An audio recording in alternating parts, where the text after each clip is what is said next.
beberapa tantangan yang ditantangi oleh pembisnis F&B, pemilik restoran atau pemula F&B yang ada di Indonesia sekarang.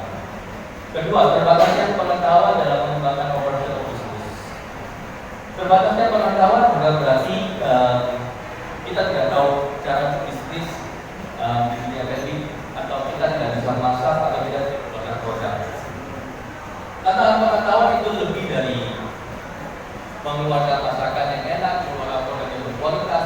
Tantangan pengetahuan itu lebih dari saya bisa marketing.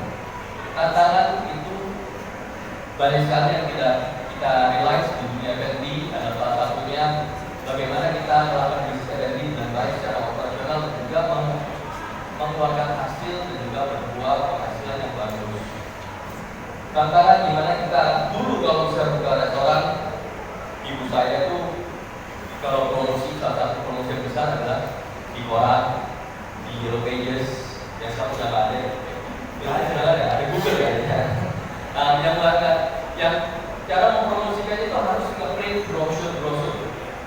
Bagaimana buka bisnis F&B dulu tidak bisa membaca market